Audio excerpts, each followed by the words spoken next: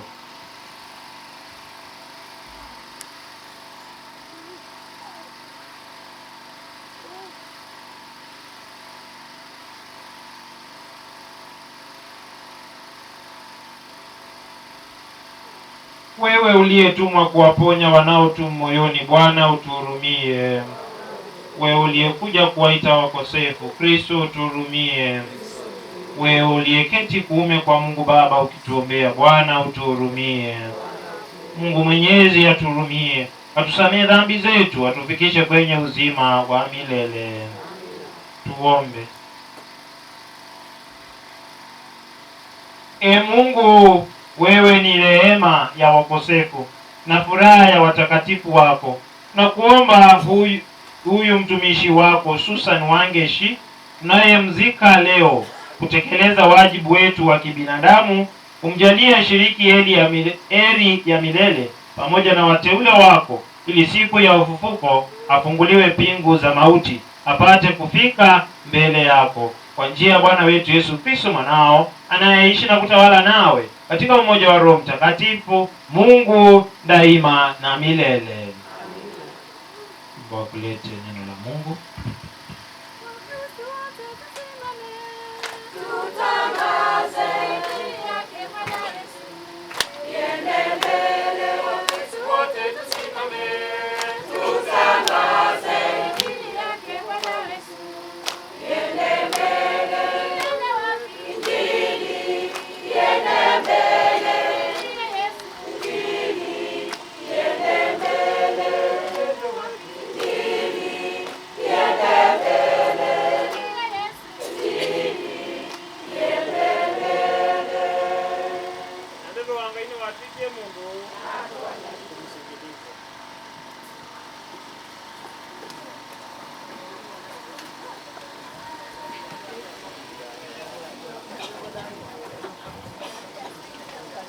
Somo kutoka Agano la Kale.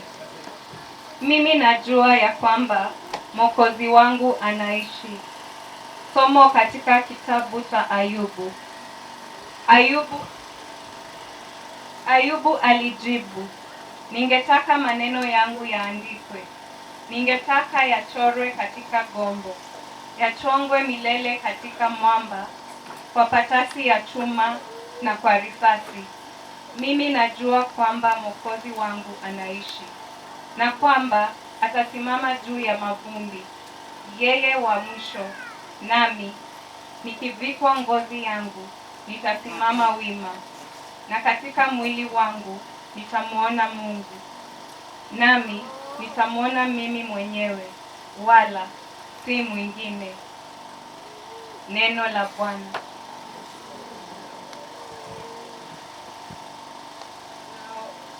Na wimbo wa katikati tutamjibu Bwana hivi: Bwana ni mwanga wangu na wokovu wangu.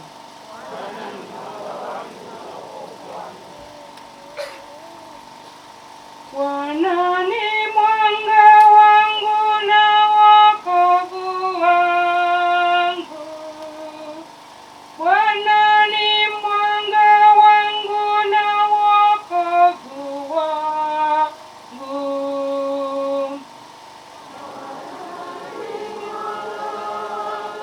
Na wokovu wangu. Bwana ni mwanga wangu na wokovu wangu.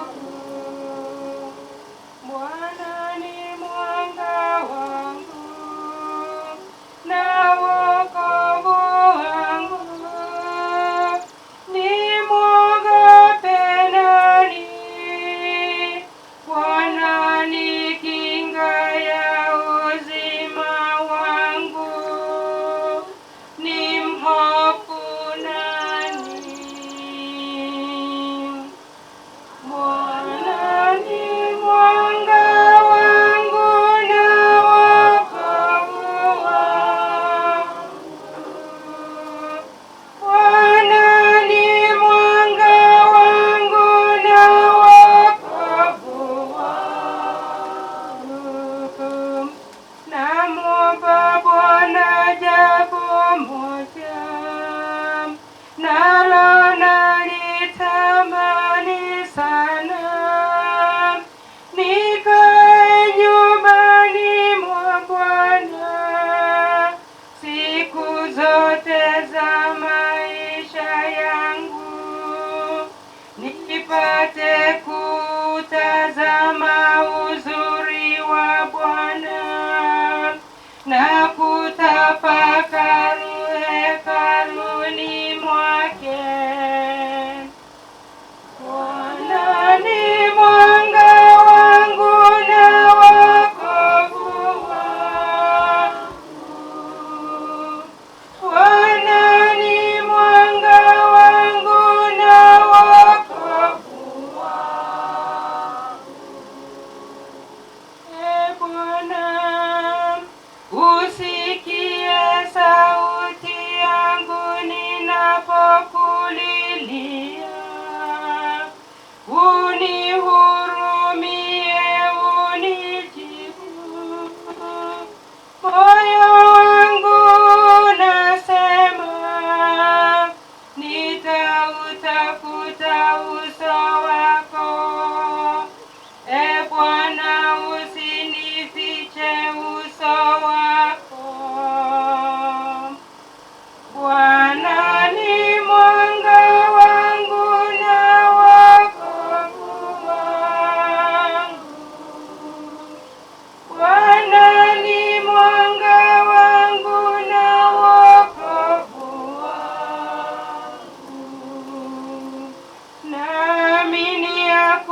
somo ya keli Athesalonika wa mbere kilungu cha kana mstari 13 kufika 18. Baitu nitukwenda mumane uwayu alama minite kukwa ikana muikethi wana kimakota alama tena wikwatyo nituikia kana Yesu ni wakwie na thayuka na kwa nituikia kana Ngai akaete vamwe na Yesu alama akwie maimuikie kila atu mutabya yu niyo manisyo kuma kwa mwiyai inyo alatwithayu ithio alatwithayu na alatukethi wa tutiele ibindani yaku kaingi kwa mwiyai tuikathi kumukoma na mbere wa alama minite kukwa ikwithi wa mwiyai mwene akathe akuma ituni na wase mutulu na kwitana muno kwa mulaika ula munene na wase waso wa Ngai na indi alama akwie mamuikie Kristo makamba kuthayuka nivo niithi alatwithayu na alatukethi watu tiele tukosa vamwi namo mathuyani tumuthawe mwiyayayani kuma vau tukethi wa vamwi na mwiyai tene na tene kwa windi kiakinisiai na ndeto isu ndeto ya Ngai. Haleluya, haleluya, haleluya, haleluya.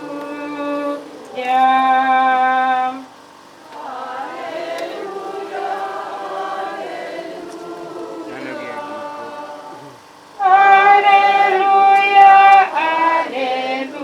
haleluya. Na kutukuza Baba, Bwana wa mbingu na dunia, kwa kuwa umewafunulia watoto wadogo mafumbo ya ufalme. Haleluya, haleluya, haleluya, haleluya.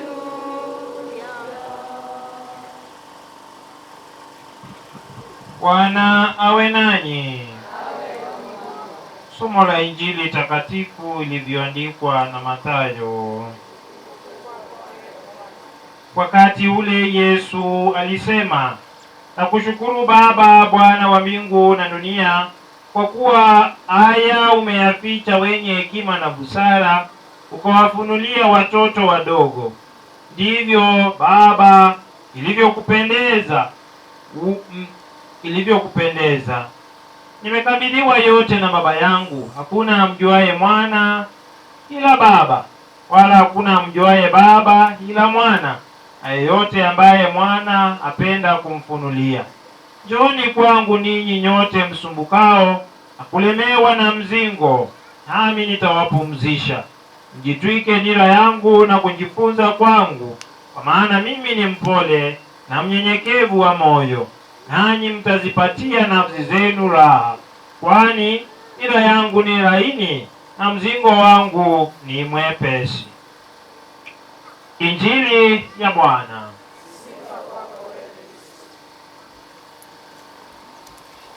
Salamu Maria, umejaa neema, Bwana yu nawe, umebarikiwa Yesu mzao wa tumbo lako amebarikiwa.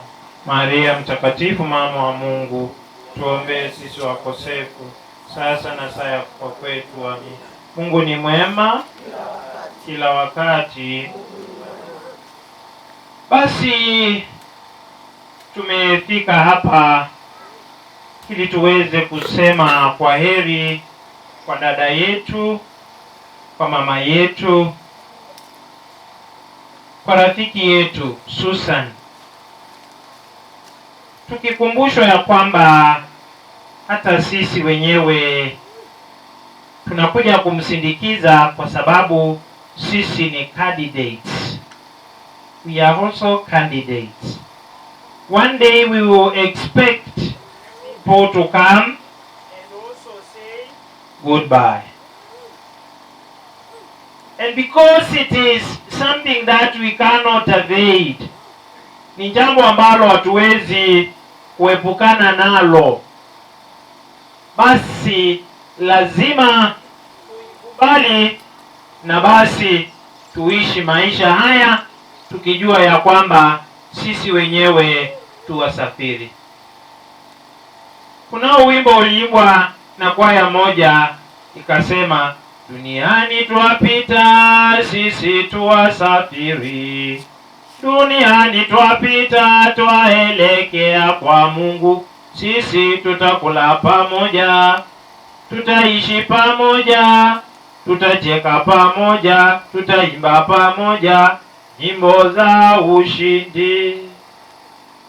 What is good?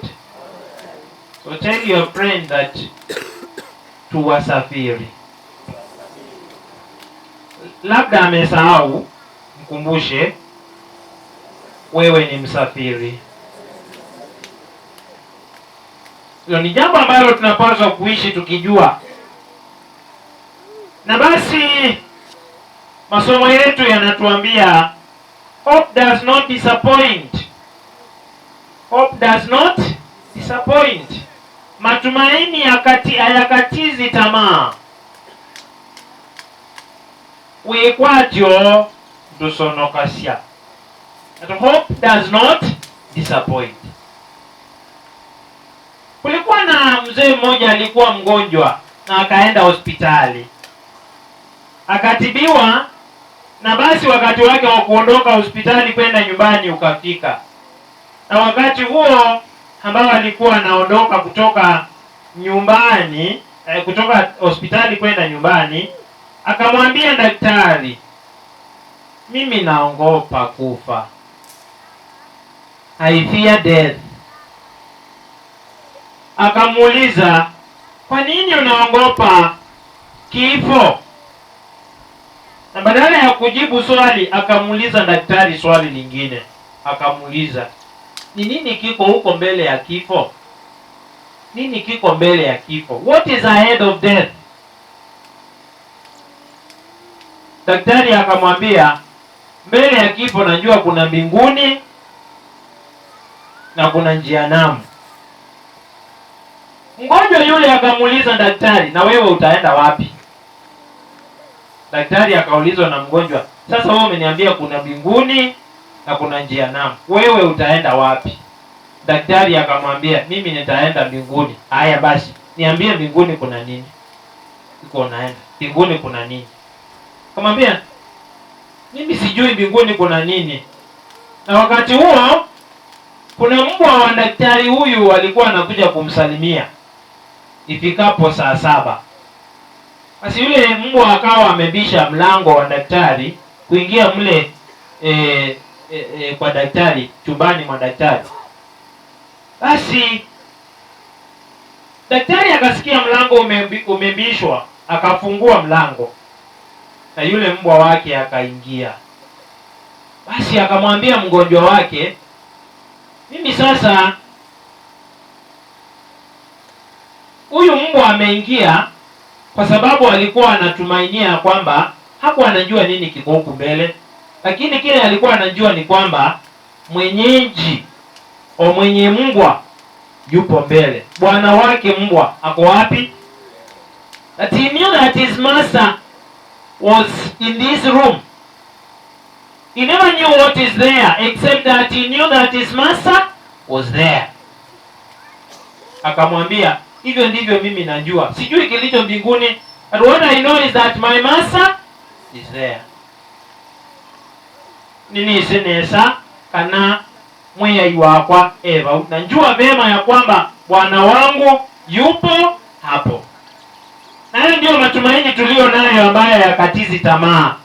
Ya kwamba naamini ya kwamba nitauona wema wa Bwana katika nchi za walio hai. Naamini ya kwamba nitauona wema wa Bwana katika nchi ya walio hai. Na kwa hivyo basi matumaini yakatizi tamaa. Kwa nini? Kwa sababu we know that our Redeemer lives. We know that our Redeemer lives. Mwokozi wetu anaishi. Hivyo ndivyo somo la kwanza limesema.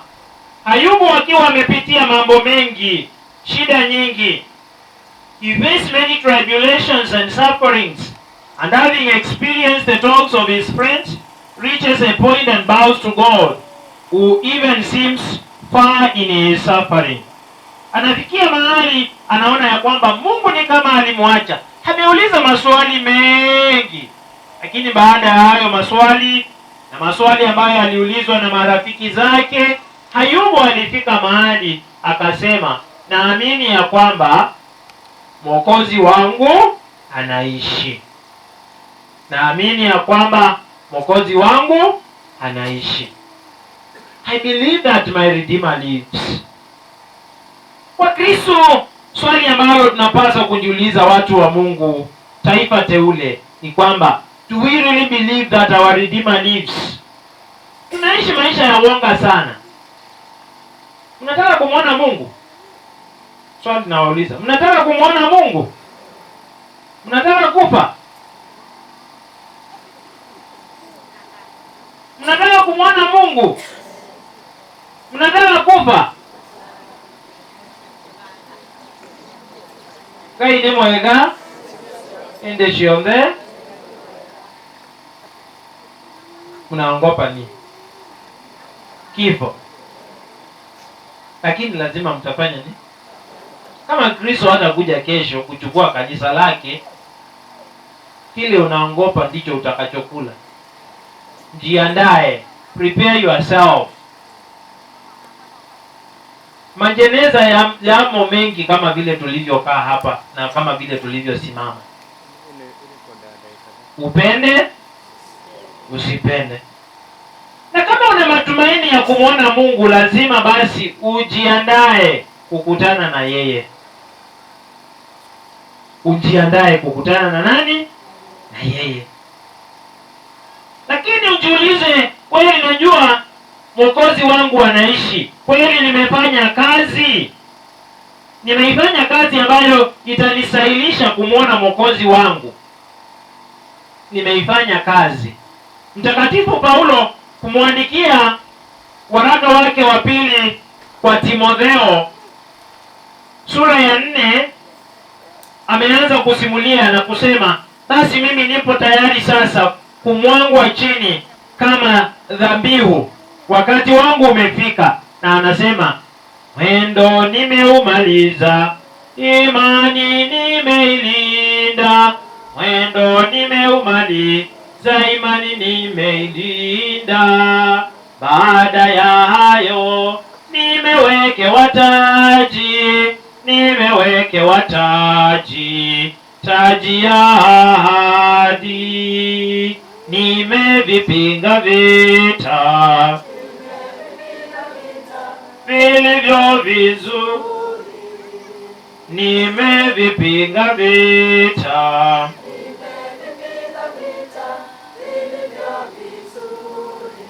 Mwendo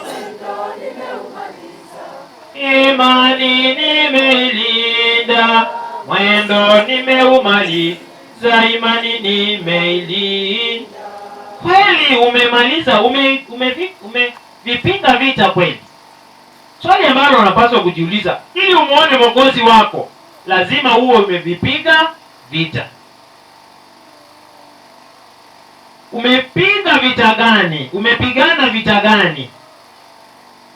Wengine wetu tumepigana vita vya mboma.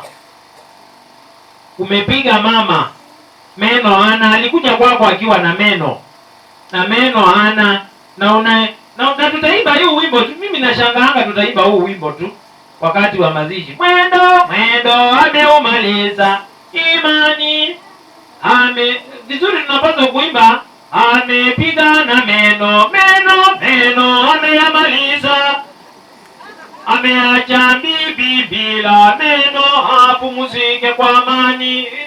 Natumai wimbo ambao tunapaswa kuimba ndio huo. Kama mtu kweli vita ambavyo wamepigana ndivyo hivyo. Wengine tumepigana vita vya kunyakua sehemu ya hadhi ya wengine.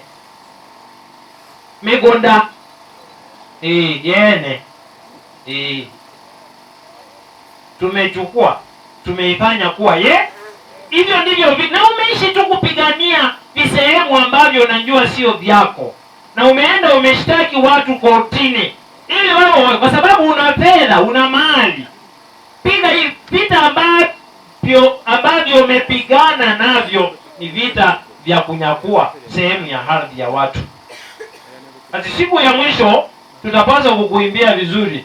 Mwendo mwendo ameumaliza, vichaka vichaka amenyakua. Mungu ni mwema. Baada ya kunyakua vichaka, sasa ameenda kumwona Mungu amwamulie maisha yake. Mwendo mwendo ameumaliza, vichaka vichaka amenyakua. Hivyo basi ndio wimbo tunapaswa kuimba. Umepigana vita vya aina gani? Wengine tumepigana vita vya club. Leta kama tulivyo. Maini ameyamaliza. Fingo zimeisha, meno ameyamaliza. Ameenda salama. Hana kitu sasa, amebaki bila. Vita gani ambavyo umepigana? Wengine tumepigana vita vya kusengenya. Mdomo umerefuka kwa sababu yako kusengenya. Mdomo umerefuka, amesengenya sana. Hivyo ndivyo tunapaswa kuimba. Vita gani ambavyo nimepigana? Kweli nimeilinda imani. Nilisimamia kweli imani ya kweli. Kwa sababu naamini ya kwamba nitauona wema wa Bwana katika nchi ya walio hai. Swali ndio hilo. Kweli nilifanyia wengine wema? Ninatumainia kuona wema wa Bwana. Lakini kweli nilifanya wema? Nilifanyia familia yangu wema? Watoto wangu niliwafanyia mema. Wazazi wangu niliwafanyia mema. Majirani niliwafanyia mema. Ili niweze kuamini nitauona wema wa Bwana katika nchi ya walio hai. How will I see the goodness of the Lord in the land of the living when myself I never did goodness to others? Because God is goodness itself. Mungu ndiye aliye na wema wote, na wema wote unatoka kwake. Basi mwaliko mkuu kama Wakristo tunapomsindikiza dada yetu, mama yetu na rafiki yetu Susan, ni kwamba sisi wenyewe tukiamini ya kwamba tutauona wema wa Bwana, tuwatendee wengine mema. Kuna somo ambalo tulisoma juzi kutoka Injili ya Mtakatifu Mathayo, na ilisema hii ndiyo sheria na manabii, ya kwamba watendee wengine jinsi unavyotaka wewe mwenyewe utendewe. Do unto others as you'd like them to unto you, the golden rule. And that is not the way Christians live. Maisha ambayo tunayaishi wa Kristo ni ya Jumapili peke yake. Jumapili tupo kanisani, Bwana wa mabwana leo ainuliwe. Bwana wa mabwana ainuliwe. Unapata mtu anaruka mpaka anasikia kufika kapaa. Lakini ikifika sasa Monday, anaanza kuinua mabwana wengine. God is good. Anainua mabwana wengine, mabwana wa mali, mabwana wa wenyewe, sijui nini, unainua. Lakini ikifika sasa Sunday, Bwana wa mabwana leo ainuliwe. Bwana wa mabwana ainuliwe. Sasa anainuliwa wapi? God is good. How throughout the week you have not been uplifting the Lord. You have been uplifting other lords. So the greatest call today, as we say goodbye to our sister, our mother, our friend, is that we should live a life worthy. Na sio maisha yanayokuwa rahisi. Maisha ya Ukristo sio rahisi. Christian life is not an easy life. It is a life that you have always to give yourself. Ujipeane. Sio kama vile watu wanasema tu.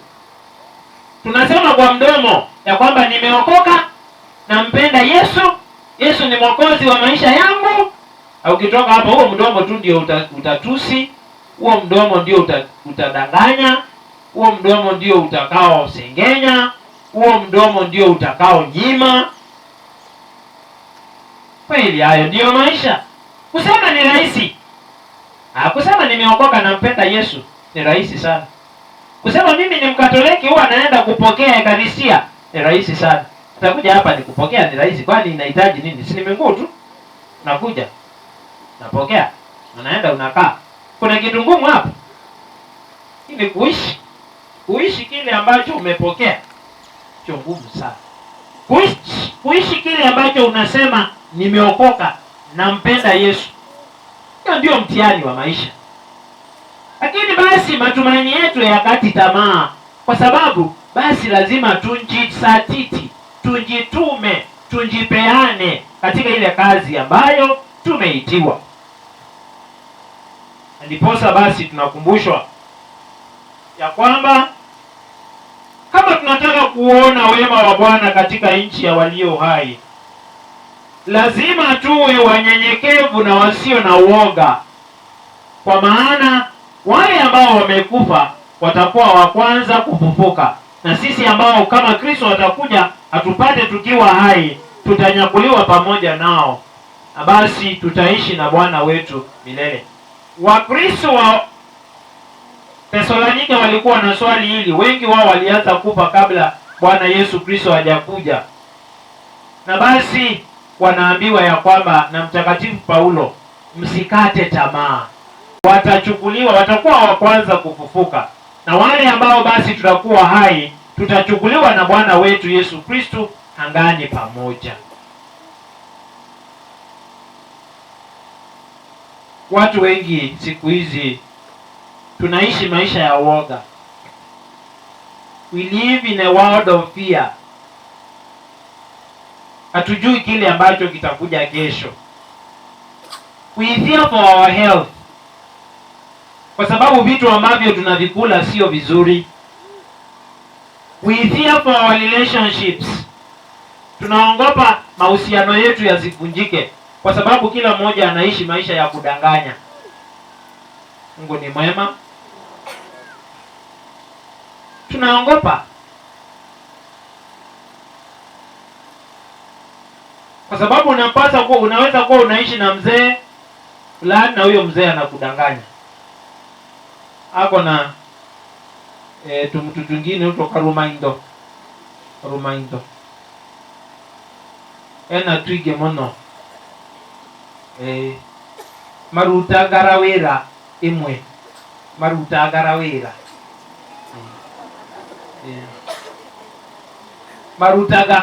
Marutaga wera imwe. Wera oge ti wera oyo mumenyete. Wera oge. Na kukaruma indo. Basi tunaishi na maisha haya ya kuongopa. Kuongopa mnasema? Etokeraga. Kuitegera. Ni maisha ya shwe makuitegera. Kuongopa. Mungu ni mwema. Basi tunaambiwa ya kwamba kama tunajua kweli tutakuona wema wa Bwana katika nchi ya walio hai, hakuna haja ya kuongopa. Kristo alituambia Jumapili iliyopita, Jumapili ya 12 katika kipindi cha kawaida cha mwaka wa kanisa, ya kwamba msiogope yule ambaye anaweza kuumaliza mwili, lakini hana nguvu ya kuimaliza roho. Usiogope, kwa sababu yule ambaye anamaliza mwili na roho ndiyo anapaswa kufanya nini? Kuogopa. Na sio kuishi maisha ya kumwogopa hasa hivyo tu, lakini kumpa heshima za kwake na kufanya vile tumeambiwa na vile tunaelekezwa na maneno ya Injili. Maisha ya kuogopa yanafanya tuishi maisha yasiyo ya kweli katika familia na katika maisha yetu ya Kikristo. Tunaongopana. Kwa hivyo katika hali hiyo ya kuongopana, tunapatwa na usingizi, tunaanza kulala. Mungu ni mwema. Tunalala. Sasa kwa mazishi tunafanya nini? Tunalala. Ni vibaya sana kuwa umelala kwa mazishi. Mungu anaweza kuja ukaenda ukiendanga na misa ilikuwa inafanya. Ukiendanga utaambia Mungu namna gani huko mbele. Kuna wimbo wa Kikamba wanaimba nimwiyomba nitie kumatela mwiyai ikalai musheshe ndeila utoka kwatia imata eka ikukoma kwatia imata eka ikukoma ndeila utoka. Yaani mmejiweka tayari, wacheni kula. Nimeweka maneno mengine yangu hapo tu niamshe watu. Mungu ni mwema. Kwa hiyo basi matumaini hayakatizi tamaa, na tunaamini ya kwamba Susan hakukata tamaa. Basi anaendelea na kumtumainia yeye aliye Mwokozi kwa maisha yake mpaka akafa akiwa na matumaini hayo. Basi tujiulize, siku hiyo ya mwisho tutapatikana wapi? Na mwisho kabisa ni kwamba matumaini hayakatizi tamaa, kwa sababu tunaamini ya kwamba yeye atatupa mapumziko. He will give us rest. Atatupa mahali pa kupumzika. After the end of this life, tutapumzika wapi? Mtakatifu Augustino akang'ang'ana katika maisha, akang'ang'ana, akafanya mambo yote yaliyo mabaya, mpaka mwishoni akasema roho zetu zitapumzika mpaka zipumzike kwa Mungu. Mungu ni mwema kila wakati. Kwa hivyo matumaini yetu ambayo hayakatizi tamaa ni mahali ambapo tunatafuta kupumzika katika Kristo. Katika vitu vya dunia hii hatupumziki. Nani aishapumzika? Si mnaendelea kutafuta mali? Nani ako na ikumbi ya mali? Kunaye mtu amejaza ngala lake? Hakuna. Mlioketi hapa mnatafuta, si ni kweli? Hayaridhiki. Haturidhiki mpaka turidhike katika Kristo. Hata mtu anapotaka kuoa anatafuta tu bibi, anaona kweli huyu ni mzuri, huyu anaweza kuwa mama wa watoto wangu, si ni kweli? Anamchukua, anampeleka nyumbani, anamweka huko. Na kama hajapumzika katika Bwana, akiendelea hivi ataona kengine kazuri kanapita tu hivi, anasema anakuja, anakadanganya.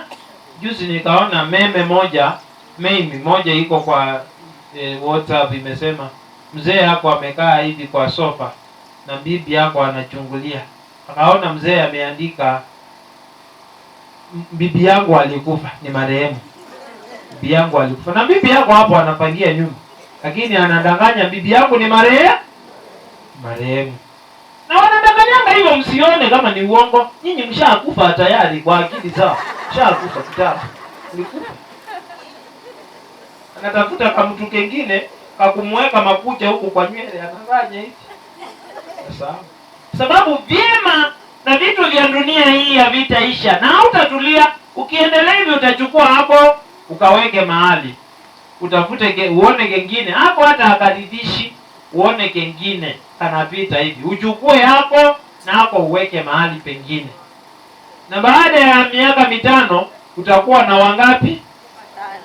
5. Watu haturidhiki wanadamu. Katika vitu vya dunia hii hatupumziki na hatutapumzika. Vyakula ambavyo tunakula leo na kesho yake tuna njaa. Havituridhishi na hatupumziki ndani yake.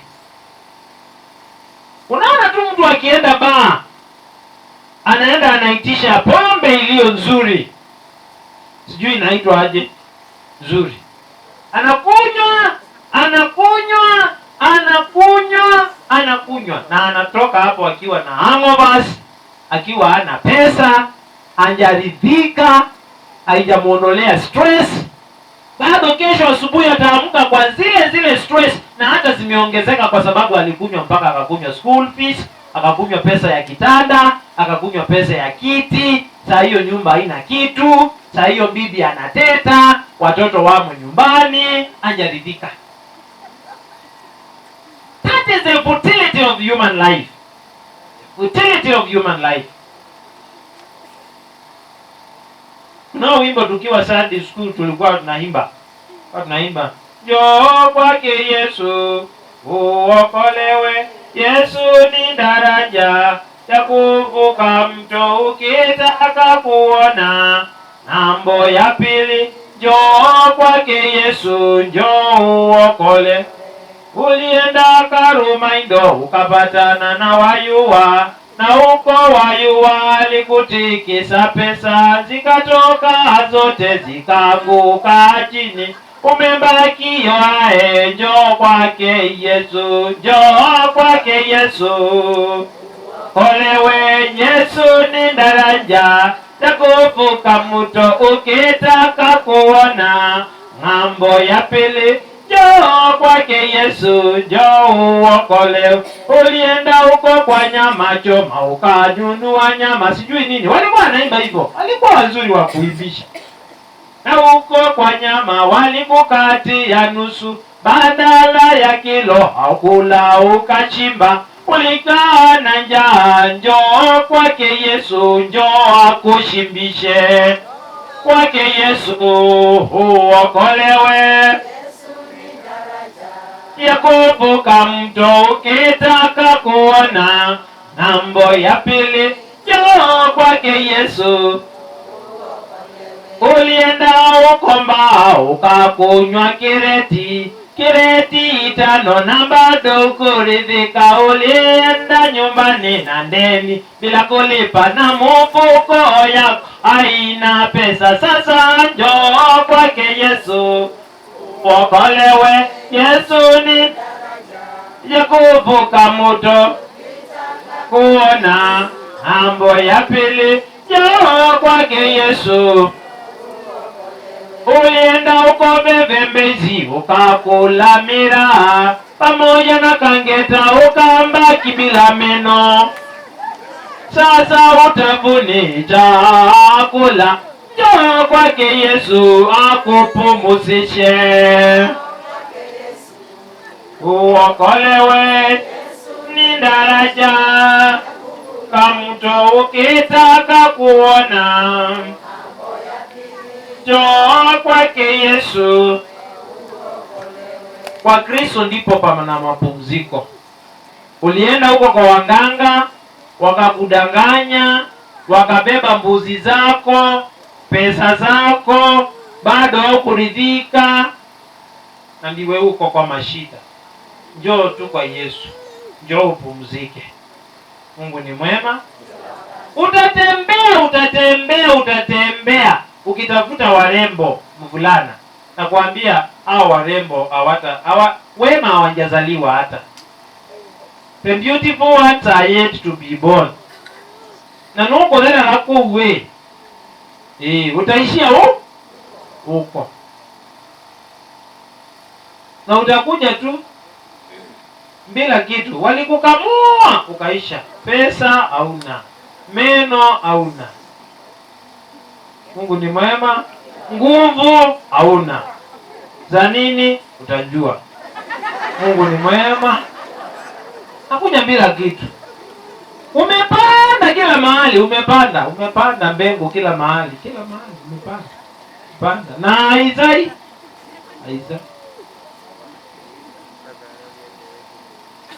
Utaisha tu bure. Njoo kwa Yesu upate upumziko. Hapo ndipo utakapumzika. Mzee, wachana na dogo. Sitakumaliza. Ni nzuri za kuweka makucha kwa nywele, unasikia ndidi. Inaitwa kudidimoka. Unadidimoka. Nisi kudidimocha muno. Lakini biasha aku ni shadera. Shadera kuwe.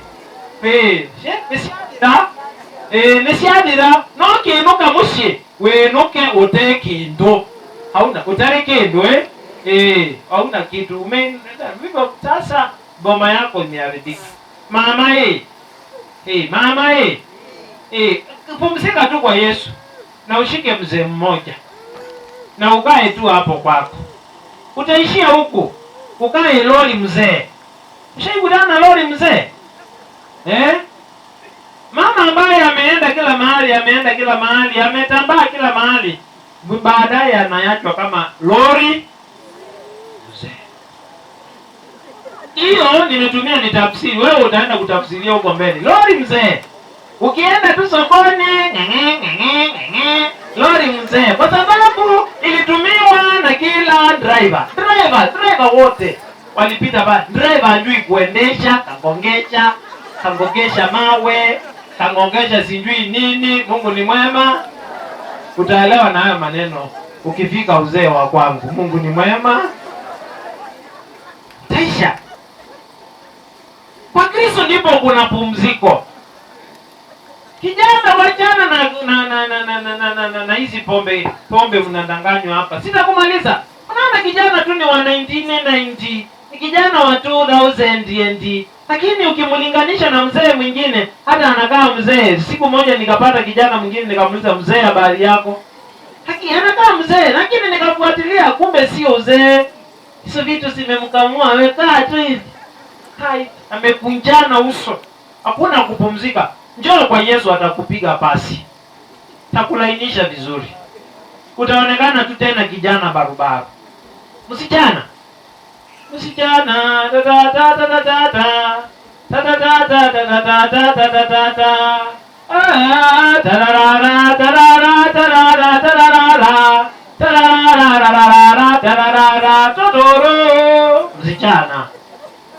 msichana, tafadhali chunga maisha yako. Sio kila ngari, sio kila ufunguo unafungua ngari, sio kila ufunguo unafungua ngari. Lakini sasa hii ngari yako imekuwa tu ina accept every key. Key ikikuja inangurumisha, key ikikuja inangurumisha, hii key ikikuja inangurumisha. Itakuacha kama basi uko namna gani? Mungu ni mwema kila wakati. Ninapozungumza hapo ni maisha, mambo ambayo ni mengi yanatujia, mambo mengi ambayo yanatujia. Kwake Yesu upate kupumzika. Vitu vya dunia hii vitakuwepo hata kama haupo. Hii sehemu ya ardhi iko hapa na Susan hayupo, na tunaenda kumpatia sehemu ya kwake pale kidogo tu ya 6x4 kuteremka vile ambavyo kulikuwa kororo. Undu kororo ile hii igoto huko hivyo tu, na hiyo ndio sehemu yako ya ardhi. Baada ya maisha hayo yote umepigania vitu, hakuna kitu utaenda nacho.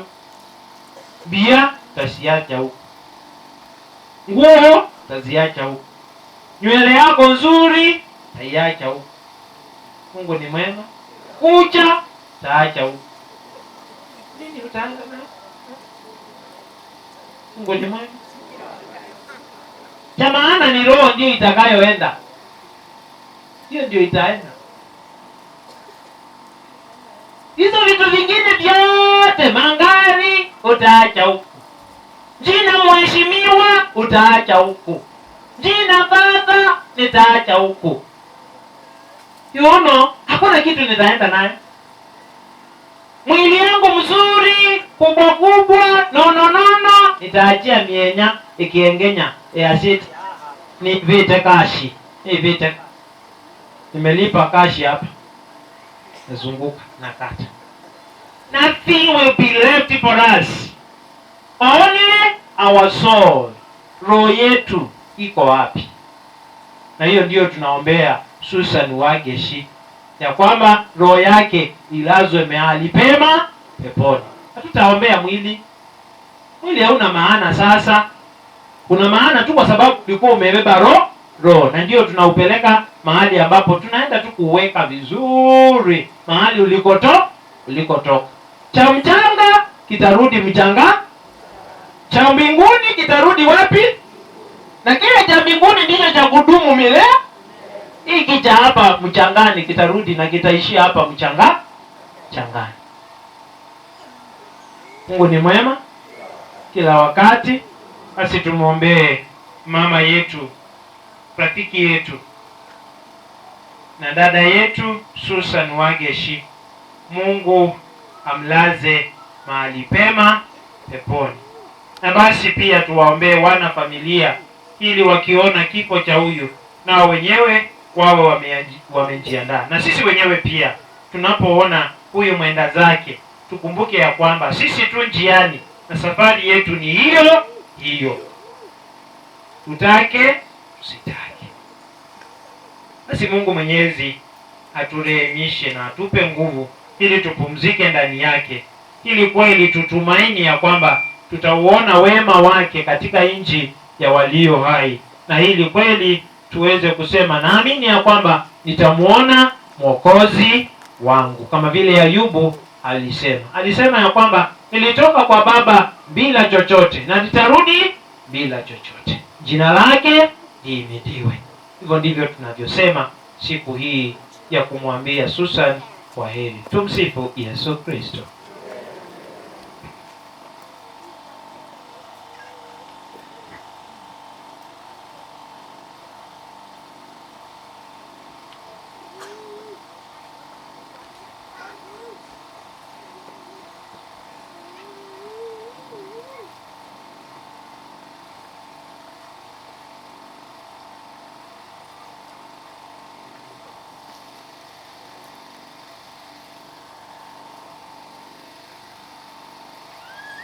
Tusimame kwa sala za waamini. Tumuombe kwa dhati Mungu Baba Mwenyezi, ambaye alimfufua Kristo mwana wake toka wafu kwa ajili ya wokovu wa wazima na wafu. Tumuombe Bwana ili awaimarishe wa Kristo katika imani na umoja. Bwana twakuomba. Tumuombe Bwana ili aukinge ulimwengu mzima na maovu yote ya vita. Bwana twakuomba. Tumuombe Bwana ili apende kuwaonyesha ndugu zetu wanaokosa kazi, chakula na makazi, kuwa yeye ndiye Baba wa wote. Bwana twakuomba. Tumuombe Bwana ili apende kumpokea katika jumuiya ya milele ya watakatifu marehemu huyu Susan Wageshi, ambaye kwa ubatizo tayari amepata mbingu ya uzima wa milele. Bwana twakuomba. Tumuombe Bwana ili amfufue katika siku ya mwisho huyu ambaye alipokea mwili wa Kristo, mkate wa uzima wa milele. Bwana twakuomba. Sasa kwa nia hizo na zingine tulizo nazo, tuchukue muda mfupi tumuulize Mwenyezi Mungu azitimize.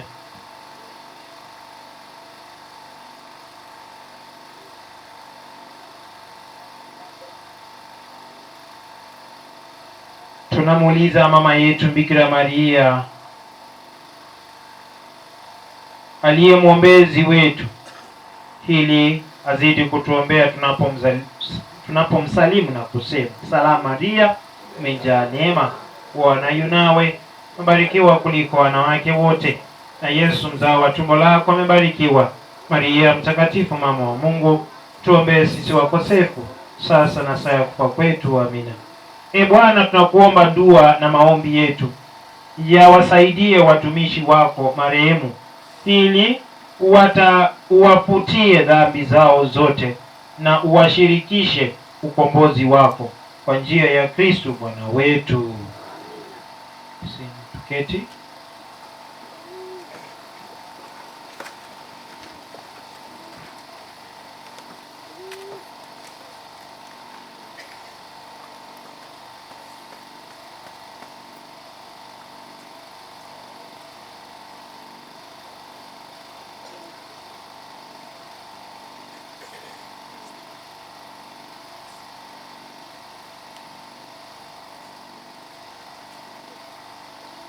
Haya, tumefika wakati wa kutoa sadaka. na wamama wa CWA tafadhali mjipange vile tutachukua sadaka. Wale ambao wamejitayarisha kupokea mwili damu ya Kristo, nao pia tupenda tukisaidiwa kista tuwahesabu ili padre aweze kutayarisha.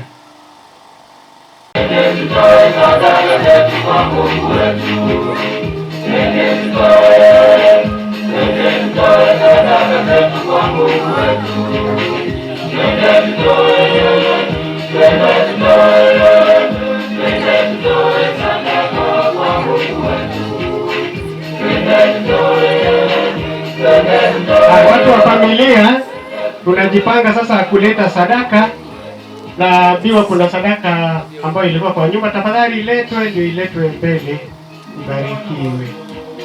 Wale tunaendelea kutolesha huko, tuendelee tu. Familia nao wanajipanga, ndio mambo yote yaende yakiwa vizuri. DJ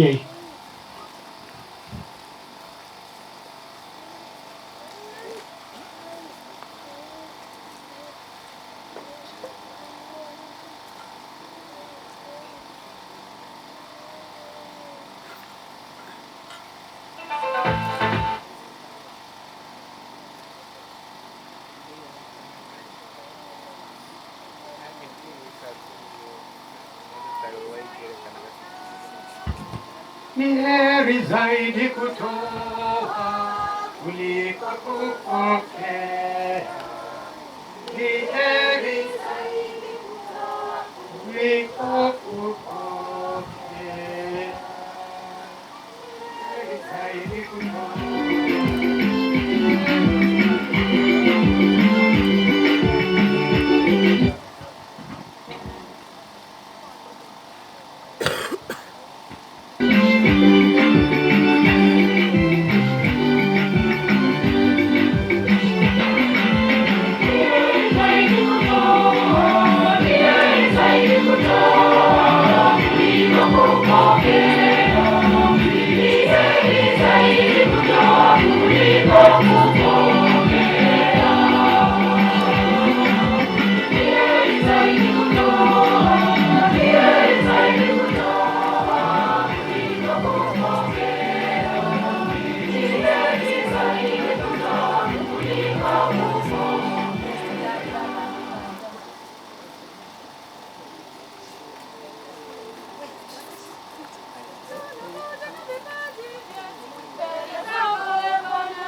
Divai upokee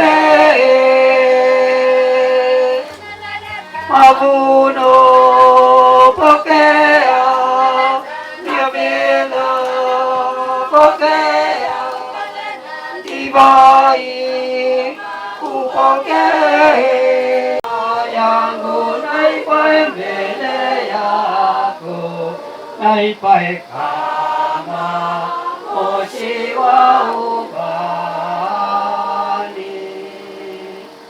Bwana upokee sadaka yetu tunayokutolea kama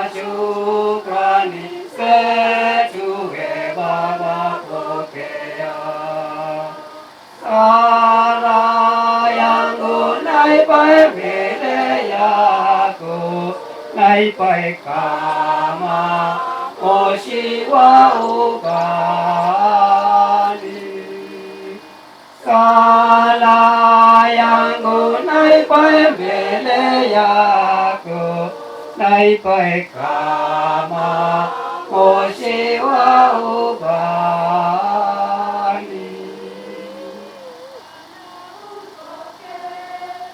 Dhabihu yetu tunazokutolea kutoka moyoni, Ee Bwana pokea.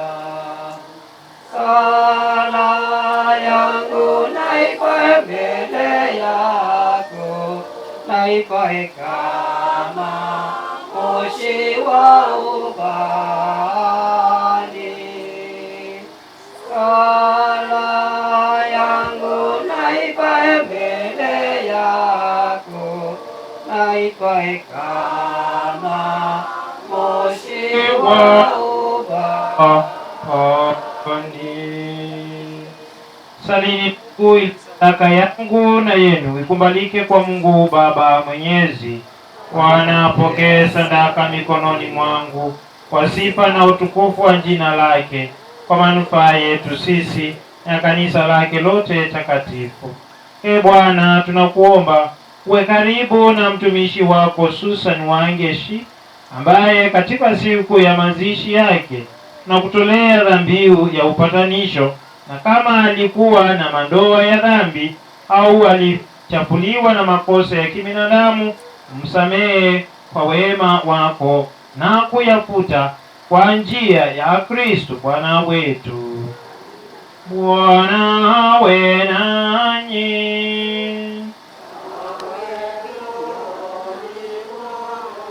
Inueni mioyo.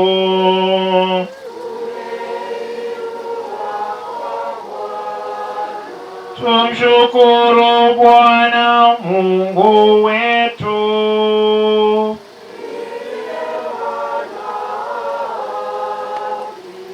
Kweli ni vema na kitendo la kufana la kuleta wokovu.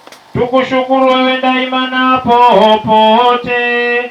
Ee Bwana Baba uliye mtakatifu, Mungu mwenyezi wa milele, kwa amri yako twazaliwa, kwa matakwa yako twaongozwa, na kwa angizo lako tunakombolewa na sheria ya dhambi inayoturudisha katika udogo ambamo tulichukuliwa kwanza. Nasi tuliokombolewa kwa njia ya kifo cha mwanao, kwa ishara yako tunaamshwa kwenye utukufu wa ufufuko wake. Kwa hiyo sisi pamoja na umati wa malaika na watakatifu tunakuimbia utenzi wa sifa, tukiimba bila mwisho. Takatifu, takatifu, Mungu wa majeshi. Kuna dunia imejaa, imejaa utukufu wako. Hosana, Hosana, Hosana, Hosana juu mbinguni. Hosana, Hosana, Hosana, Hosana, Hosana, Hosana juu mbinguni. Barikiwa anayekuja, anayekuja kwa jina la Bwana. Barikiwa anayekuja, anayekuja kwa jina la Bwana. Hosana, Hosana, Hosana, Hosana, Hosana juu mbinguni. Hosana, Hosana, Hosana, Hosana, Hosana juu mbinguni. Ee Bwana kweli mtakatifu na kila kiumbe kilichoumbwa nawe kinakusifu kwa haki. Maana kwa njia ya mwanao Bwana wetu Yesu Kristo, na kwa uwezo tendaji wa Roho Mtakatifu, unavitia uzima vitu vyote na kuvitakatifuza, wala uachi kukusanya watu kwako, ili toka mawio hata macheo yake dhabihu safi itolewe kwa jina lako.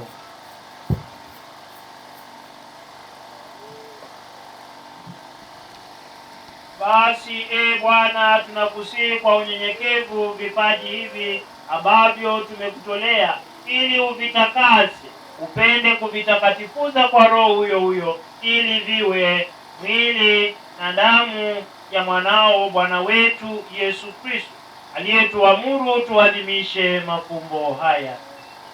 Maana yeye mwenyewe usiku ule alipotolewa, alitoa mkate na akikushukuru aliubariki, akaumega na akawapa wafuasi wake akisema, twaeni mle nyote, huu ndio mwili wangu utakaotolewa kwa ajili yenu.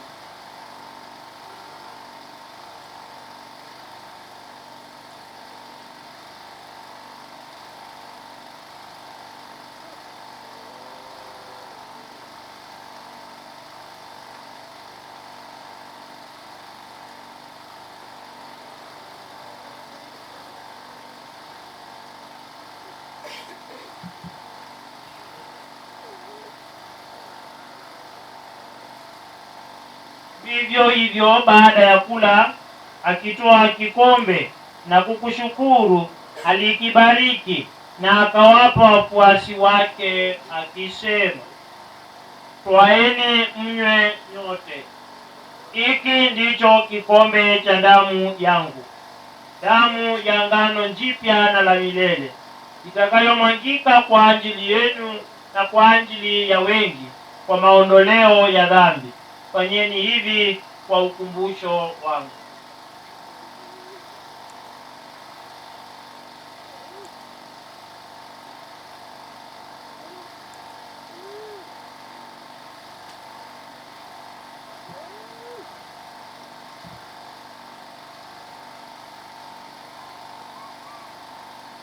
Ondua kukwa kwako ni wanangie kiko kito, wandu wako dhayoka ni watweteye dhayo mweu, mwia Yesu oka okumyoni, mwia Yesu oka okumyoni.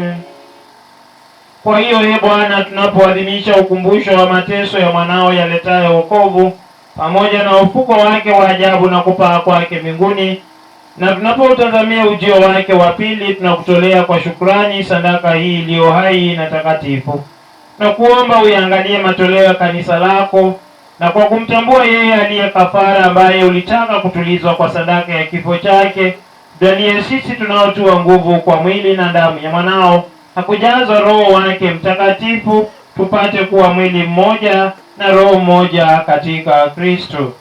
Yeye atufanye sisi tuwe kwako sadaka timilifu ya milele, ili tuweze kupata urithi pamoja na wateule wako, kwanza kabisa pamoja na Bikira Maria mwenye heri, mama wa Mungu, na Mtakatifu Yosefu mume wake huyo bikira, na mitume wako wenye heri, na mashahidi wako watukufu, pamoja na Mtakatifu Augustine Zar, pamoja na wote ambao walifikia kifo, pamoja na watakatifu wote ambao wanakutegemea kupata daima msaada wa maombezi yao mbele zako. Na kuomba Bwana, huyu aliye kafara na upatanisho wetu, alete amani na wokovu duniani kote, upende kuliimarisha katika imani na mapendo kanisa lako linalosafiri hapa duniani, pamoja na mtumishi wako Baba Mtakatifu wetu Leo wa 14 na askofu wetu Norman King'o Wambua, mwandamizi wake Joseph Mongela, pamoja na maaskofu wote, wakileo wote, watu wote unaowafanya kuwa taifa lako. Usikilize kwa wema sala za jamaa hii ulioita hapa mbele yako, Baba uliye mtakatifu. Kwa huruma yako wakusanye kwako wanao wote waliotawanyika popote duniani. Umkumbuke mtumishi wako Susan Wageshi uliyemwita kwako kutoka dunia hii. Mjalie kwamba yeye ambaye alishirikishwa kifo cha mwanao kwa ubatizo, hali kadhalika ashiriki ufufuko wake siku ambapo watawafufua wafu katika miili yao kutoka ardhini. Hapo watawafananisha mwili wa unyonge wetu na mwili wa utukufu wake. Pia uwapokee kwa wema katika ufalme wako ndugu zetu marehemu na wote walioaga dunia wakiwa wamekupendeza. Nasi tunatumaini kufika katika ufalme huo, ili pamoja tushibishwe milele kwa utukufu wako. Ndipo utakapofuta kila chozi katika macho yetu, maana kwa kukuona wewe Mungu wetu kama ulivyo, tutafanana nawe milele yote, na tutakusifu bila mwisho, kwa njia ya Kristo Bwana wetu, ambaye kwa njia yake unaunjalia ulimwengu mema yote.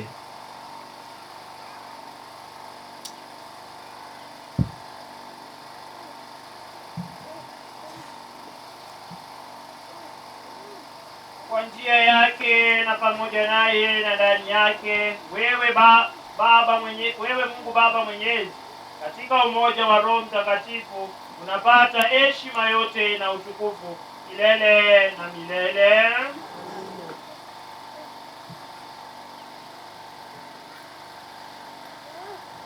Kwa kulitii agizo la Mwokozi na tukifuata mafundisho yake ya kimungu, tunadhubutu kusema: Baba yetu uliye mbinguni, ufalme wako ufike, utakalo lifanyike duniani kama mbinguni. Utupe leo mkate wetu wa kila siku. Tusamehe makosa yetu kama tunavyowasamehe na sisi waliotukosea. Usitutie katika kishawishi, lakini utuopoe maovuni. Bwana, tunakuomba utuopoe katika maovu yote. Jalie kwa wema amani maishani mwetu, kusudi kwa msaada wa huruma yako tuopolewe daima na dhambi, wala tusifadhaishwe na jambo lolote, tunapotazamia tumaini lenye heri na ujio wa Mwokozi wetu Yesu Kristo. Ni wako na nguvu na utukufu hata milele. Bwana Yesu Kristo, uliyewaambia mitume wako, amani na waachieni, amani yangu na wapa, usizitazame dhambi zetu, ila tu imani ya kanisa lako. Upende kulijalia amani na umoja, kama yalivyo mapenzi yako, unayeishi na kutawala milele na milele. Amani ya Bwana iwe daima nanyi. Mpeane amani.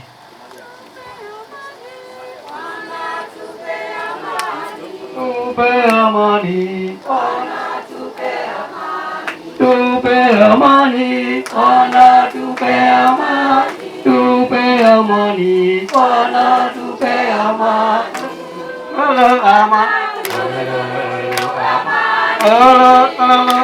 Amani, amani.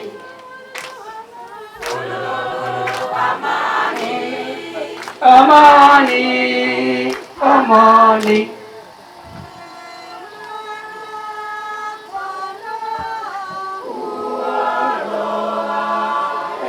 Dhambi za ulimwengu, utuhurumie.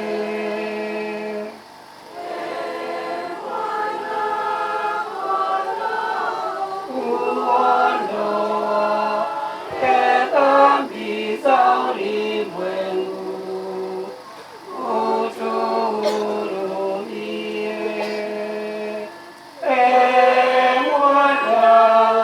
Mwana-Kondoo, uondoa dhambi za ulimwengu,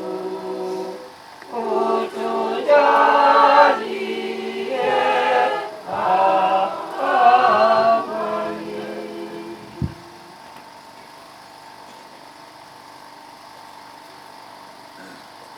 Tazama mwana-kondoo wa Mungu, tazama aondoaye dhambi za ulimwengu. Heri yao walioalikwa kwenye karamu ya mwana-kondoo. Bwana, stahili uingie kwangu, lakini sema neno moja tu, na roho yangu itapona.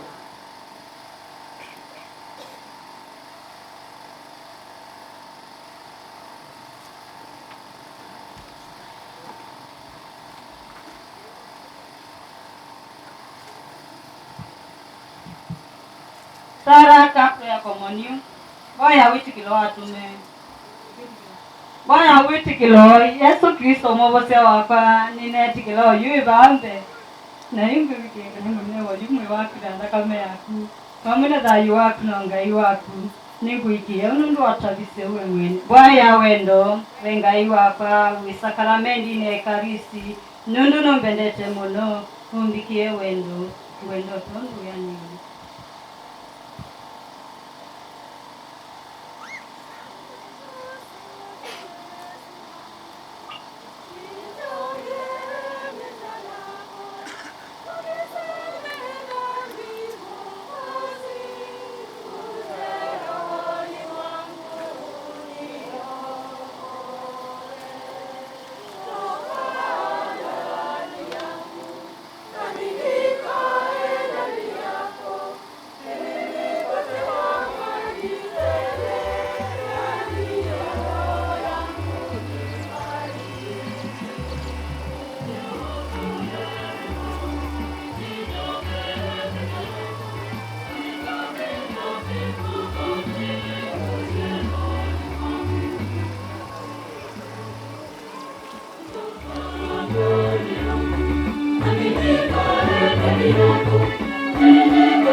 Mwana wa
Tumtazamie Mwokozi Bwana wetu Yesu Kristo, naye atautengeneza mwili wetu wa unyonge upate kufanana na mwili wake wa utukufu.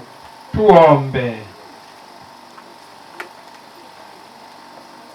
Mungu Mwenyezi, tunakuomba umjalie mtumishi wako Susan Wageshi ambaye amefariki dunia hii, atakaswe na dhabihu hii na kuondolewa dhambi zake, apate furaha ya milele ya ufufuko kwa njia ya Kristo Bwana wetu.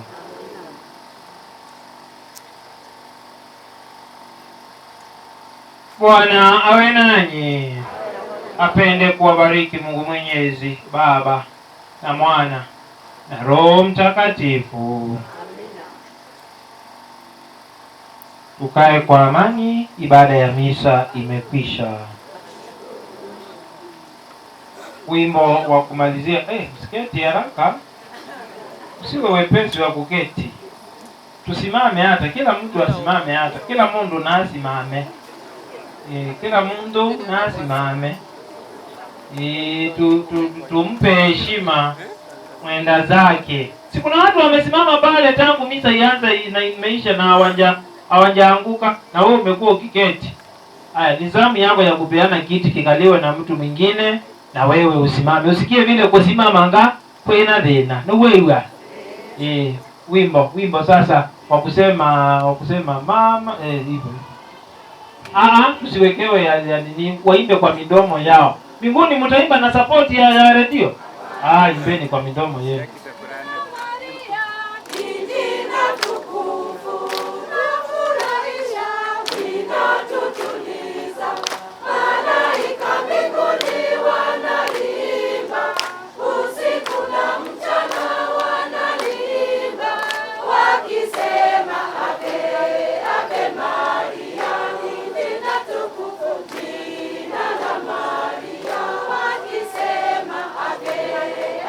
Maria.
inatutuliza, malaika mbinguni wanaimba, usiku na mchana wanaimba, wakisema ave ave Maria, ni jina la Maria, wakisema ave ave Maria, ni jina la Maria.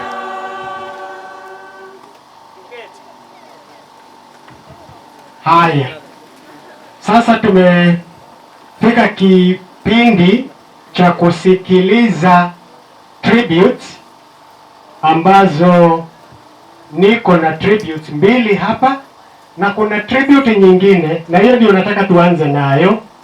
Tribute ya mama mzazi, tribute ya mama mzazi ndio tutaanza nayo.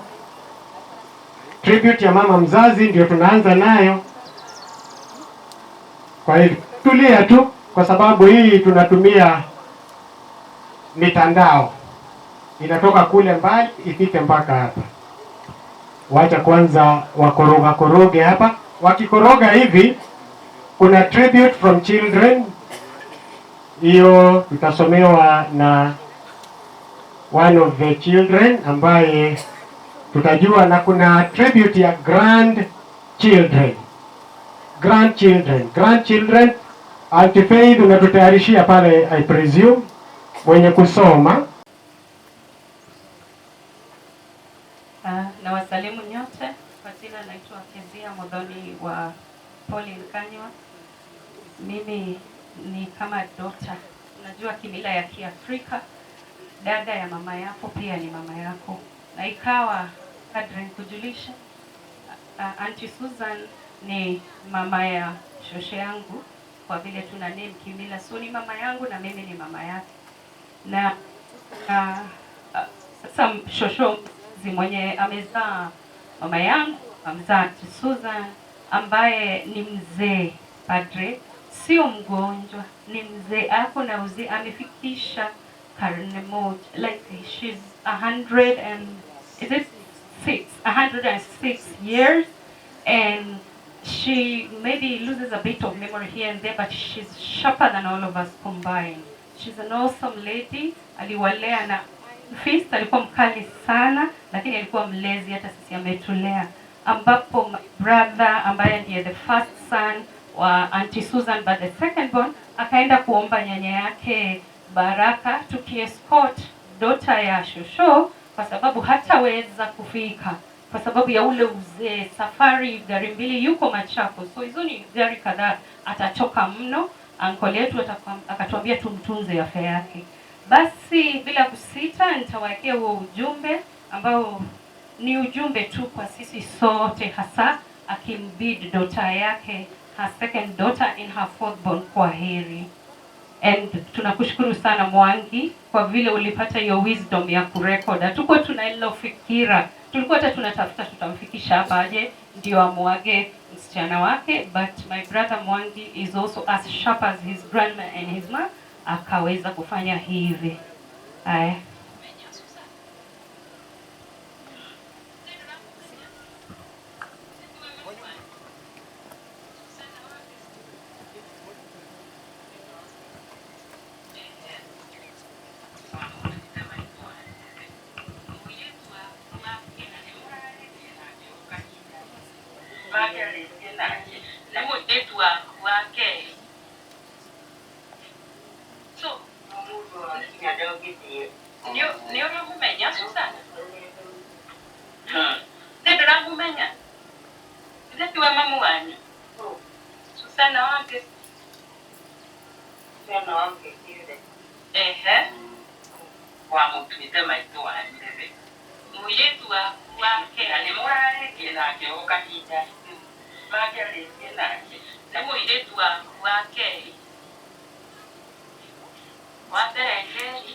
Thank you, thank you, thank you, thank you. That is my auntie, ndiye aliyekuwa akiongea na S. Kama mlivyosikia, ako miaka 106 na akiwa hapo kuna yule ambaye anamuelekeza. So we thank God for her, just as we thank God for the departed soul of our sister and our mother Susanna. Na hope tumeshika. Thank you so much. Father, ni ndo wagwitikira tuge tribute. Niite de ta historia munini muno wa Susan. Ni Susan ni aderete na ni anyonetie maundu maingi muno. Nguririkana my sister Susan kuria Magadi ni ndathiaga kumuona na ni anyonagiriria maundu maingi. Ni anyonirie kuruga, ni ndirikanaga ni anyonirie kuruga chapati na maundu mangi maingi, na akinyonia nginya biashara. Ni twathiaga kuu Kabi kundu kuraihu muno kumenderia indo, na reke njuge ni anyonereirie njira ya muturire, na nikio ndi haha ngiuga tribute na ngiuga Ngai aige moyo wake handu hega na ningumugira tribute. Today I gather with deep sadness to say our final goodbye to my sister Susan. My sister was a wonderful person whose kindness, love and gentle heart touched many lives. Her smile brought comfort and her presence brought warmth to everyone around her. It is difficult to accept that you are no longer with us, but the memories you left behind will stay in our hearts forever. We will remember the laughter shared, the lesson taught, and the love she gave so freely. Though death separates us physically, it can never erase the bond we shared with you. As I mourn these painful loss, let's all celebrate a beautiful life well lived. May I honor my sister Susan by living with the same kindness and strength that she showed us. Every member of the family, rest in peace, my dear Susan. You will always be loved and remembered by all the family. Thank you so much. Thank you, thank you, thank you. Tunapofika hapo, tunaingia sasa sehemu ya mwisho, na kabla tuende pale ambapo tunaenda kumpumzisha Susanna, nimepewa jukumu, nikaambiwa mimi ndio nitarudishia watu shukrani. Na ninaporudisha shukrani, mwanzo ni Mwenyezi Mungu. Kama hangekuwa ni yeye, hakuna hata mmoja wetu ambaye angekuwa wapi hapa. Kwa hivyo shukrani za kwanza ni kwa Mwenyezi Mungu kwa baraka za kututoa kule tulikotoka kutufikisha mpaka hapa. Pili ni kwa padre ambaye ametuongoza kwa ibada ya misa. Kama hangekuwa hapa hatungekuwa na ibada. Kwa hivyo Father, pokea zinaitwaje? Pokea shukrani zetu. Pili ni tatu sasa. Kuna watu ambao tangu Sister Suzana alipogonjeka wametembea na hii familia. Kuna watu ambao walikuwa wanamtembelea kwa hospitali, wanakuja huku, wametoa fedha zao, na hata alipopumzika kuna wale ambao walikuwa kila siku wanaingia kwa hii boma kuomboleza na watoto. Wote hao tunasema pokeeni shukrani zetu. Kuna vikundi tofauti tofauti. Najua Madam Suzana alikuwa mmoja wa CPU, Community Policing Unit wa hii area, na kuna kazi ambazo alikuwa anafanya. Kuna vijana ambao alikuwa anatembea nao, kuna wazee ambao walikuwa wanashikana nao, na hata leo bado wako hapa. Pokeeni shukrani zetu kwa vile ambavyo mmetembea na Suzana. Kuna wale ambao wametengeneza pahala pake pa kulazwa, wale vijana kwetu tunaita wajeshi, wanajeshi wale walichimba wakatayarisha, na sasa tukitoka hapa tutapata mahali pa kumpumzisha. Chukueni na mpokee shukrani zetu kama familia kwa ule usaidizi ambao umetupatia. Kuna kanisa, wamama wa kanisa, wababa wa kanisa, nyote kwa jumla, na sisemi kanisa Katoliki peke yake. Nikisema kanisa, wakati ambapo tuna maafa, wakati kuna kifo na kuna maombolezo, huwa tuna kanisa ile tunaita kanisa la maombolezo. Wote ambao mlishiriki aidha kwa kuja ama kwa kutuma sala zenu, pokeeni pia shukrani zetu. Kuna wageni kutoka mbali, kuna watu walitoka Machakos ya kule, nitasema Machakos ya chini sasa.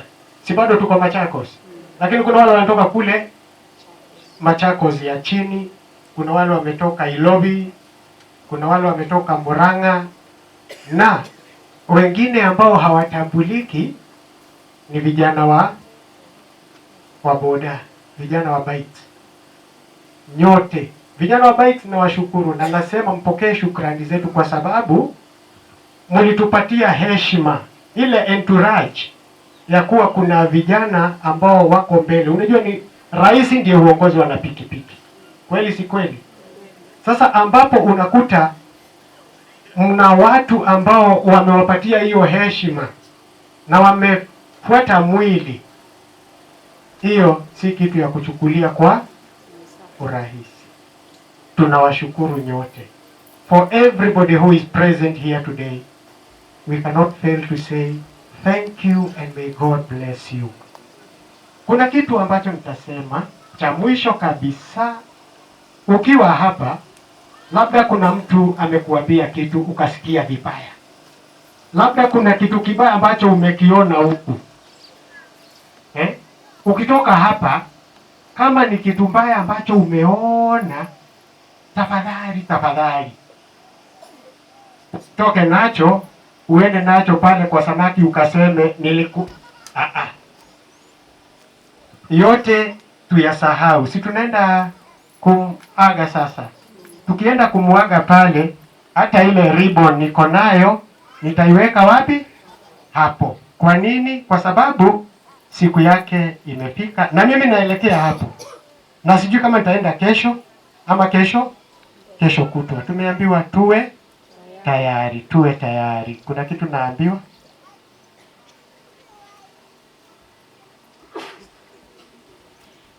Haya, tukitoka hapa sasa, kwa sababu ya labda ulikuwa umekuja na msumari wako na hujapata nafasi ya kupeana, kuna mtu tutawacha hapa tunapoenda pale, na tukimaliza pale kuna chakula.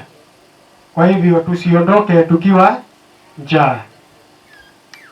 Tukitoka pale, after tumemaliza pale, ni kuja na kula chakula. Ndio si tumepata cha roho, sasa tupate cha mwili kitupatie nguvu za kutusukuma kurudi makwetu.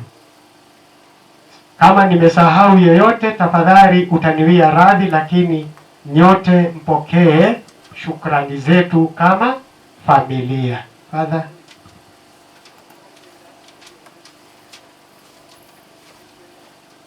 Umeelewana hayo? Basi na watakao beba mwili na wajongee. Ninyi mko wengi huko, kujeni huko. Ukue wanaume karibu na hao wanawake.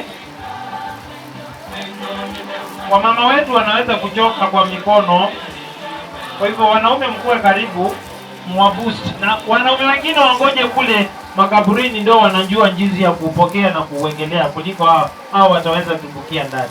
Kwenyeni, msiende haraka. Pole pole, pole pole. Don't hurry up.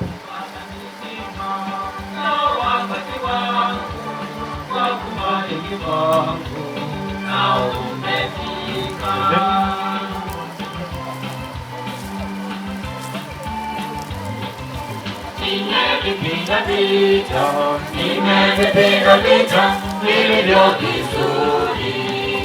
Nimevipiga vita vilivyo vizuri. Mwendo nimeumaliza, imani nimeilinda. Mwendo nimeumaliza, imani nimeilinda. Mwendo nimeumaliza, imani nimeilinda. Mwendo nimeumaliza, imani nimeilinda. Wanaume wakaribie, wapokee sasa kutoka kwa wanawake, ndio wawe rahisi kuwekelea.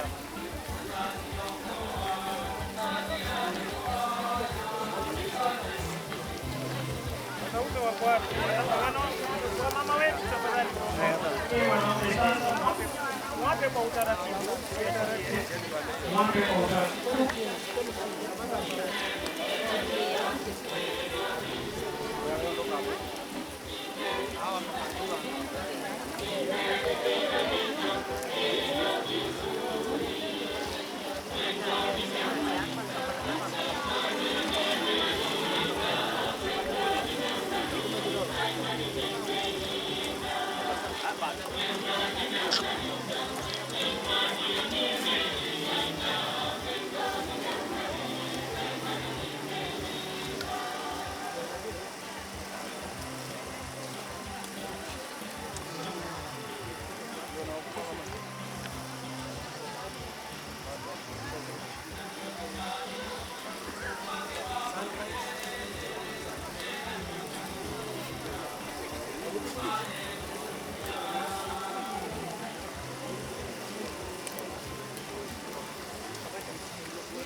Tuombe.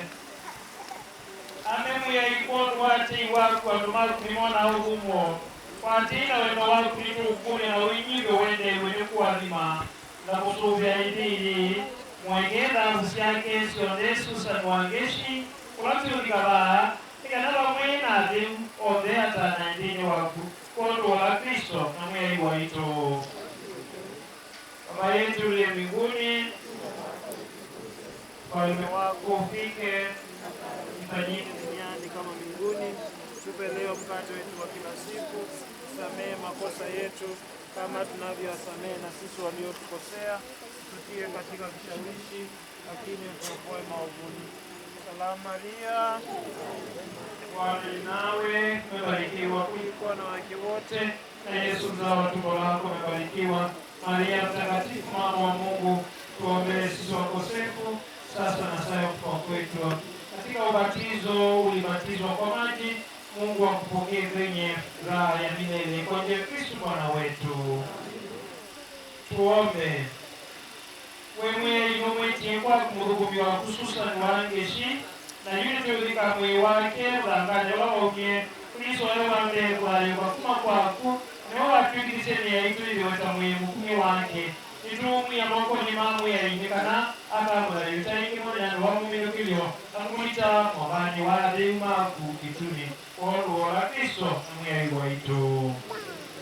Wewe Yesu Kristo ndio rayo kwa rayo kuitikila wanaelewaje mkuu ngeli walayo na ulao na kila umwe rayo kuitikila ndaka kwa unaidi watoto wasije kikuo kitu kwa wale kwa watauma nenge uyoto mulikawa aliwate na tene. Bwana tunakuomba umose Mungu mioyo wako ikaloni wade na ndio maku Arume lao na ikundi nona da vitu na kibucha wa atilio na mwongo mauta mazimu mawobo sio. Bwana tunakuomba kutoka na ile bwani mwina takamea kuwa na ikundi utaume kadine somo kali ya itunyomwe alaika na zimu maku. Bwana tunakuomba na tuendelee na wikwati muluka yuwate na tene utongele mwike uwitu kana utuyengele na kutungia kisia tuwake mabokela tuwe nacho. Bwana tunakuomba tuombe.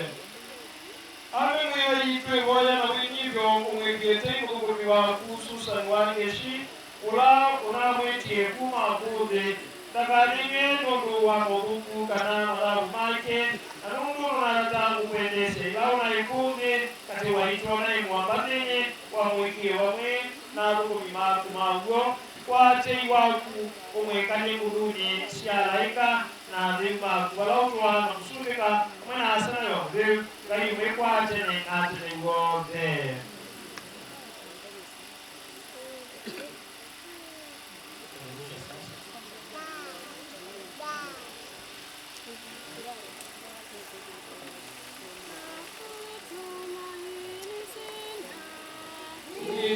Damu yake Yesu, sina wema wa kutosha, dhambi zangu kuziosha, na kutumaini sina. Ila damu yake Yesu, sina wema wa kutosha, dhambi zangu kuziosha.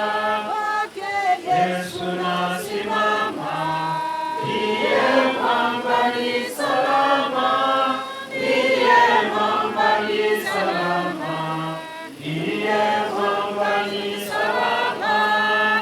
Yesu nasimama, ndiye mwamba ni salama, ndiye mwamba ni salama.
yakiisha, Mwokozi atanitosha.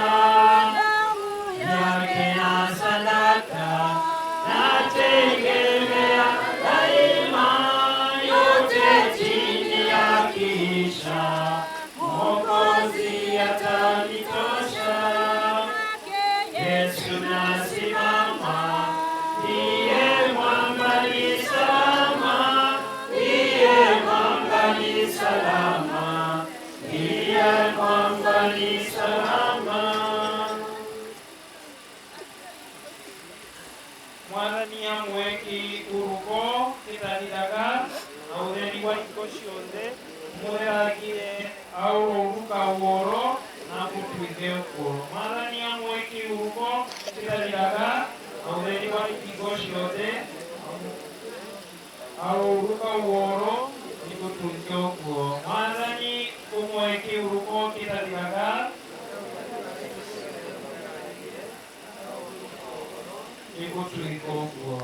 Baba yetu uliye mbinguni, utakalo lifanyike duniani kama mbinguni. Utupe leo mkate wetu wa kila siku. Samehe makosa yetu kama tunavyowasamehe na sisi waliotukosea, usitie katika kishawishi, lakini tuokoe maovuni. Salamu Maria, Bwana yu nawe, umebarikiwa kuliko wanawake wote, na Yesu mzao wa tumbo lako amebarikiwa. Maria Mtakatifu, mama wa Mungu, tuombee sisi wakosefu, sasa na saa ya kufa kwetu. Wakati wa kurudisha mchanga, basi wana wa familia na wote ambao wapo karibu na wale wengine wajiongee, turudishe mchanga.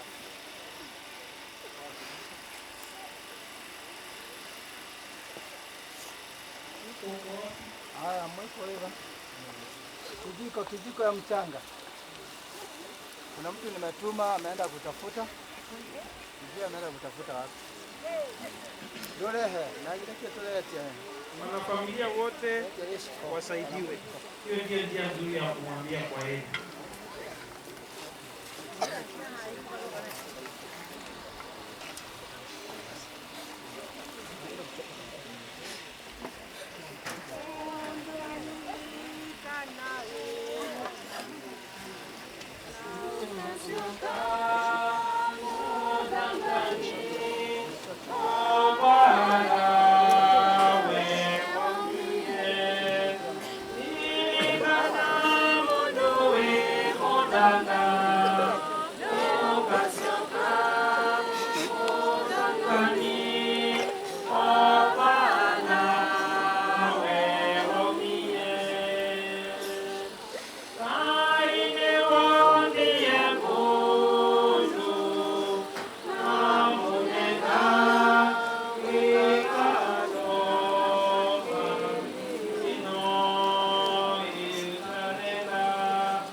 Kana mundu wi muthanga mara ya kwanza kasioka muthangani Isola ukweti osumbeni wake pamwe na alaika na theu make nikana ugumwe kwa Mungu. Sote tuseme utweke. Baba yetu uliye mbinguni, jina lako litukuzwe, ufalme wako ufike, utakalo lifanyike duniani kama mbinguni. Tupe leo mkate wetu wa kila siku, tusamehe makosa yetu kama tunavyowasamehe na sisi waliotukosea, tusitie katika kishawishi, ili tuokoe maovuni. Amina. Salamu Maria, umejaa neema, Bwana yu nawe, umebarikiwa kuliko wanawake wote, na Yesu mzao tumbo lako amebarikiwa. Maria mtakatifu, mama wa Mungu, tuombee sisi wakosefu, sasa na saa ya kufa kwetu. Amina.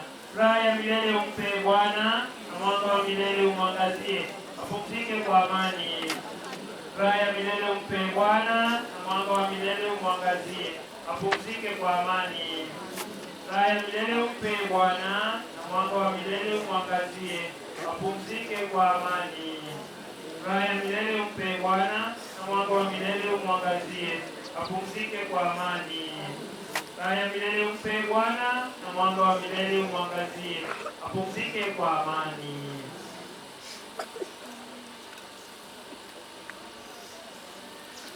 Bwana awe nanyi.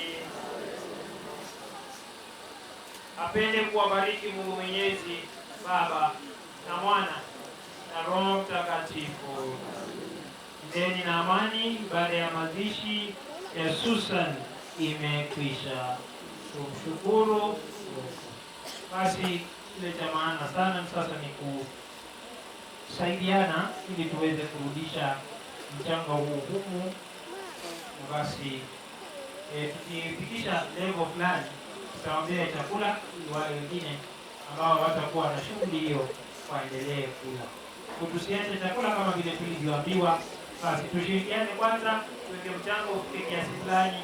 Kutoka hapo sasa wale wengine tukichukua chakula wengine watakuwa wakitupa mchanga na wakirudisha mchanga huu ili tuweze kufunika kaburi. Mungu ni mwema kila wakati. Wale ambao wametoka mbali kuwatakia safari njema. Mungu Mwenyezi awaongoze.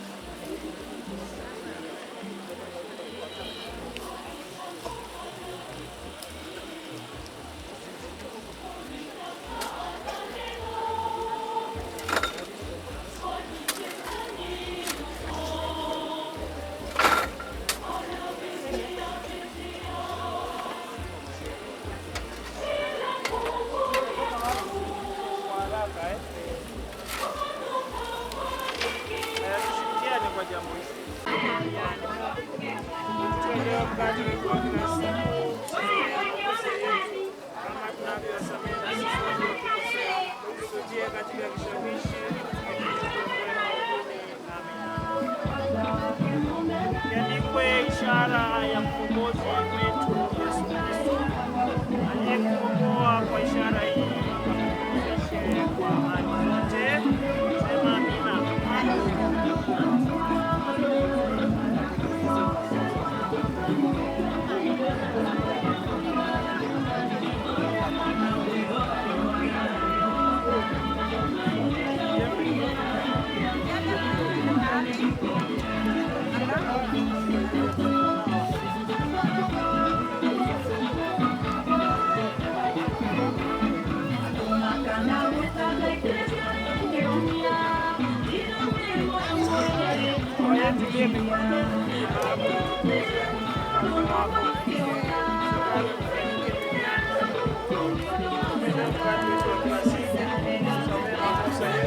Kama tunavyosamehe waliokosea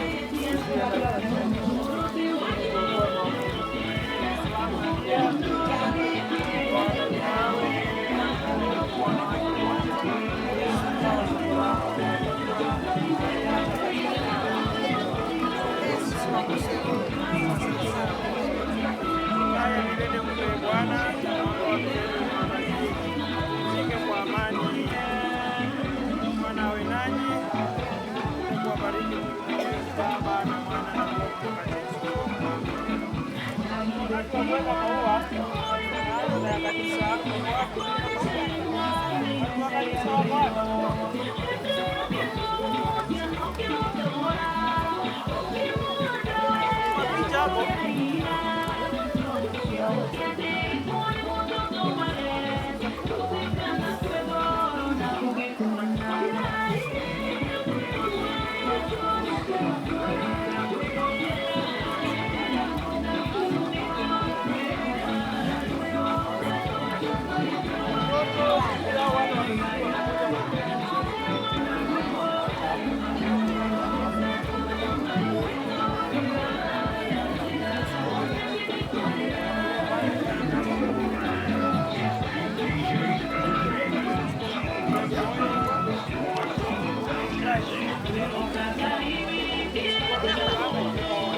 Wale wengine hao msipande.